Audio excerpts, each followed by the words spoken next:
ఆంధ్రప్రదేశ్ను లక్షల కోట్ల అప్పులోకి నెట్టిన జగన్ రెడ్డి పాలనపై టీడీపీ నేత మాజీ మంత్రి దేవినేని ఉమా తీవ్ర స్థాయిలో విమర్శలు గుప్పించారు. చంద్రబాబు అనుభవం సమర్థతతో రాష్ట్ర ఆర్థిక వ్యవస్థను గాడిలో పెట్టారన్నారు. రాష్ట్రంలో లక్షల మంది రైతులు ఎదుర్కొంటున్న కష్టాలను కేంద్ర ప్రభుత్వ దృష్టికి తీసుకెళ్లింది చంద్రబాబేనని తెలిపారు.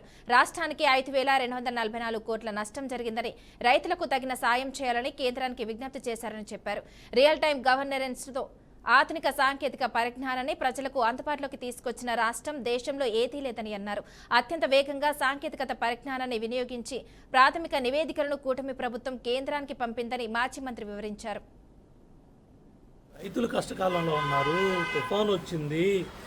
పెద్ద ఆయన మరి దగ్గర 5-6 రోజులు సెక్రటేరియట్లో ఉండి అన్ని గంటలు కూర్చొని, లోకేష్ బాబు కూడా సెక్రటేరియట్లోనే 2-3 రోజులు ఉండి, అట్లాగే మన భాస్కర్ ఏదైతే కంటోనేని భాస్కర్ నాయకత్వంలో ఆర్టీజీఎస్లో అధికారులు అటు మరి హోంమంత్రి కావచ్చు, లోకేష్ బాబు కావచ్చు, చంద్రబాబు నాయుడు గారు మరి ముఖ్యమంత్రిగా ఆయన పర్యవేక్షణలో బ్రహ్మాండంగా ఇవాళ తుఫాను వచ్చిన ఈ రోజు పరిస్థితుల్లో కష్టకాలంలో పిల్లలందరినీ కూడా జాగ్రత్తగా ఇంటి దగ్గర ఉన్నారు.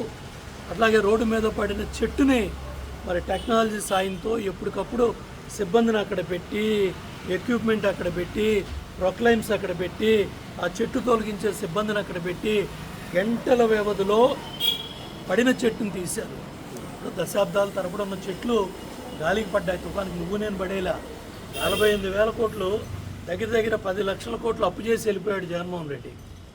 ఆ అప్పుల పాలైన రాష్ట్రాన్ని ఇవాళ గాడిని పెట్టి ఉద్యోగులకు సకాలంలో జీతాలు ఇచ్చి, టీచర్లకి సకాలంలో జీతాలు ఇచ్చి, పింఛన్దారులకు డబ్బులు ఇచ్చి, వాళ్ళకి ఏ విధంగా అందరినీ ఆదుకోవాలి, ఓ పక్క పరిశ్రమలు తీసుకురావాలి, ఓ పక్కన ఆదాయం పెంచుకోవాలి, ఓ పక్కన సరైన సమయంలో సకాలంలో అందరికీ జీతభత్యాలు కావచ్చు, పింఛన్లు కావచ్చు ఇవ్వాలి.